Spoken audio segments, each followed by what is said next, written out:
The diversity of planets in the solar system is small.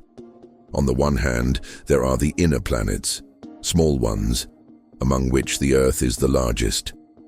On the other hand, there are gas giants occupying the outer solar system.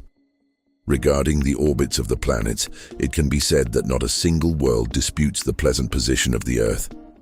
All the planets have been moving in stable orbits for a long time, and only the Earth is in the habitable zone of the Sun.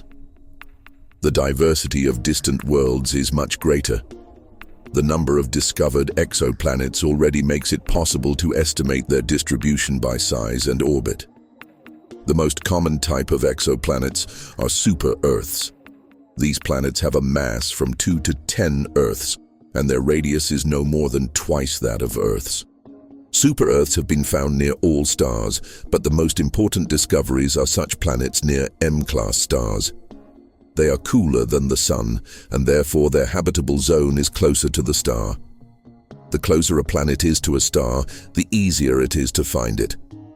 Either it has a stronger effect on the speed of the star due to gravitational attraction, or it passes in front of it more often and blocks part of the radiation. Fortunately, these stars are the most common in our galaxy, making up to 3/4 of the entire population. This means that there should be a lot of potentially habitable planets. An employee of the NASA Astrobiology Institute, a division of the University of Hawaii, Neda Hagigipur, studies the formation and evolution of both super-Earths themselves and their orbits. His work points to the responsibility of gas giants for the location of super-Earths we see very close to the stars. The powerful gravitational field of migrating young giants could disturb the movement of material in protoplanetary disks. This can at the same time be beneficial, since the disturbed matter of the disk begins to stick together in planetesimals, and can also drive matter closer to the star, where super-Earths are born. Hagigipur is responsible for a recent review of the state of exoplanet research and discovery. The first such planet was discovered in 1992, but it is of little interest for astrobiology, since it orbits the pulsar PSR B1257+12. Over the past 5 years, the rate of discovery of super-Earths has increased dramatically. This is mainly due to the Kepler orbital telescope, which spent almost 4 years studying a small part of the celestial sphere in search of planets. It can be argued that the work of this telescope revolutionized the study of exoplanets. Due to their low orbits, super-Earths in habitable zones more often pass in front of the star and are therefore of interest to the Kepler telescope. Now, having lost 2 of the 4 flywheels of the orientation system, the telescope has stopped searching for exoplanets.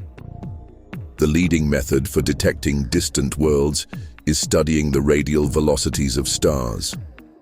Passing in front of the star, the planet pulls it towards us, and passing behind it pulls it away from us.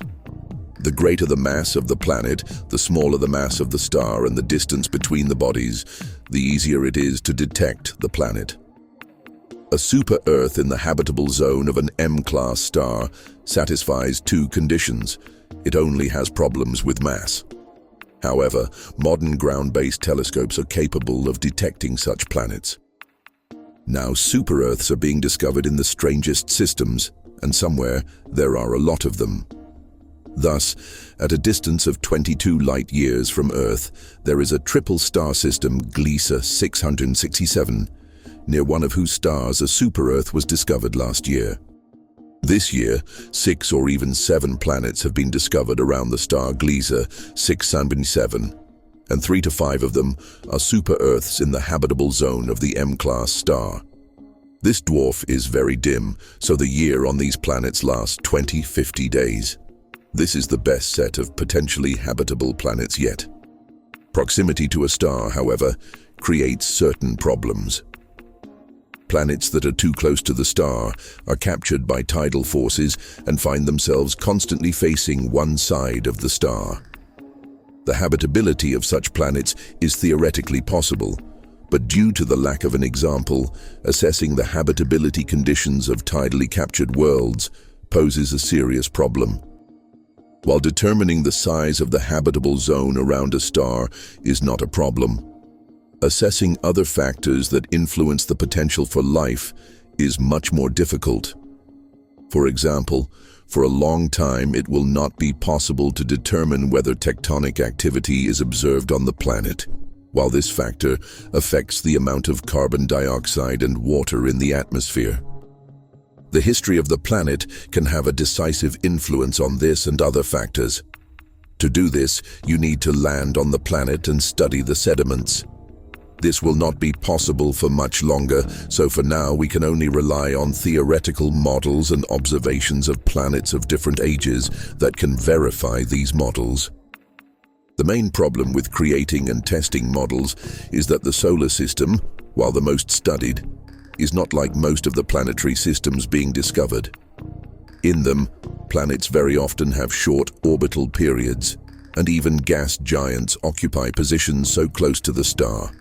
However, there is no place for small planets near a giant, so the migrations of gas giants affecting the fate of small planets is an important issue in astrobiology. The Kepler orbital telescope, which has now been deprived of the ability to search for exoplanets, nevertheless managed to collect enough data to assess how many stars out of the 200 billion stars of the Milky Way have potentially inhabited planets. Statistical analysis of telescope data conducted by the University of California at Berkeley and the University of Hawaii indicates their large number. Every fifth Sun-like star has a planet comparable in mass to the Earth and with a surface temperature suitable for maintaining liquid water.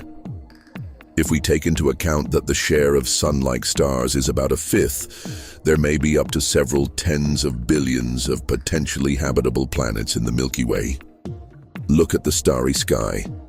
The nearest Sun-like star with a potentially inhabited planet should be 12 light-years away, and this star can be seen with the naked eye, says research leader Eric Pettigura, an employee of Berkeley. About 20 years have passed since the discovery of the first exoplanet near the Sun-like star. During this time, we realized that most stars have planets, and among them there are quite a lot of Earth-sized planets that are at too low orbits that lead to high and uninhabitable temperatures. Now we can also say a large number of Earth-like planets in moderate orbits. The result concerning the parameters of planets is especially important, as the search for exoplanets begins to move into their study.